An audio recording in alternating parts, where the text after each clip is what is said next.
Hey, good morning again, guys. All right, it is that time of the day. Man, what a gorgeous Arizona day we're going to have today.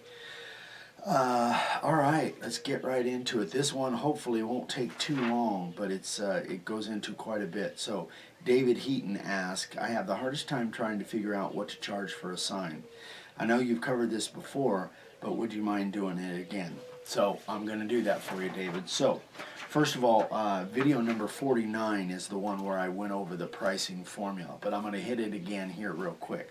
So the first thing you need to determine is what it is you're going to charge for your signs per square foot. At least that's the way I do it. This is just my formula. So I charge somewhere between $50 to $75, $80 per square foot, depending on the complexity, the material, how much carving is there any work, if I've got to manufacture the board, how much time and energy I'm going to have into that, your cost of materials. So $50 is kind of on my low end. 75, 80 is kind of on my high end. So let's just take an example, okay? So I've got a board here. This is just a piece of pine. I've got a board here, how we're going to figure out the square foot.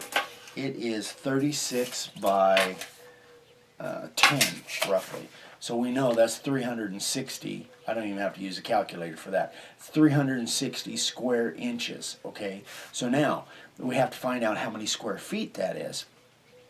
A square foot is 144 square inches because it's 12 times 12. So if you take 360 divided by 144, that tells you you're 2.5 square feet. So I write that down, 2.5 square feet. If you're going to be if there's not going to be a lot of carving here, this board is already put together, it's pine.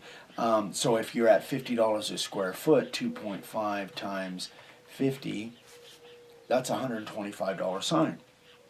If, again, complexity, you have to figure out what you're going to charge. If you're charging $40 a square foot, it would be 2.5 times 40. That would be a $100 sign. If it really depends on you. But if you can figure out your square footage and then figure out kind of where your range is of what you're going to charge per square foot, that makes it nice and simple. Now, if it's a round sign, if it's a weird shape, I still go by square measurements. And then, again, you have to take into account whether you have to have a shaped board or whatever. All right, so we'll do one more example. My wife's going to pan over to one I just finished up for a prior customer, and he ordered this for his ranch. So this one is 64 by 36. So we go ahead and stay on that sign, babe. 36 times 64 equals 2304 square inches divided by 144 equals 16 square feet exactly. Now this one took several hours just to make the board. This is that panel board that I use that I actually had to edge laminate in the center because they don't make the panel board this wide.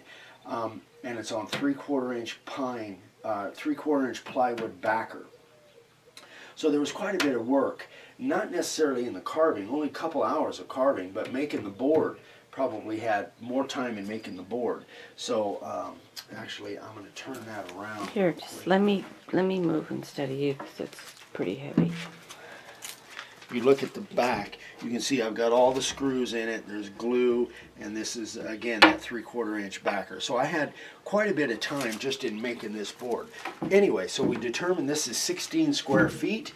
This is a prior customer. I gave him kind of a killer deal on it. I only charged him $50 a square foot, but at $50 a square foot, 16 square feet, I'm getting $800 for that sign, which is not too bad. I probably have a full, maybe a day. Yeah, probably a full day in that. It's got 3 coats of the Helmsman Spar urethane on it. Actually, 2 coats, 2 brush coats. When I do big signs like this, I like to do brush coats. I seal it up with 1 coat with a spray can, and then I go back and do a brush coat. So Fortunately for this one, we don't have to ship it. He's going to come and pick it up. He's got a he comes out to Laughlin quite a bit, and he's got a ranch over in San Diego, so he's going to come pick it up in another week or so. But anyway, I hope, David, that kind of answers your question. I hope for all of you guys, you kind of get an idea now. And again, go back and watch video 49. I've got several different examples on there of how I use the formula to figure out square foot. Then you just need to figure out what you're going to charge per square foot. So hope that helps. Sorry this went so long, you guys. I like to keep these into 2 or 3 minutes, but there's just a lot here. So have a great day, and share our videos if you like what we're doing, and we will see you tomorrow. Have a great day. Bye-bye.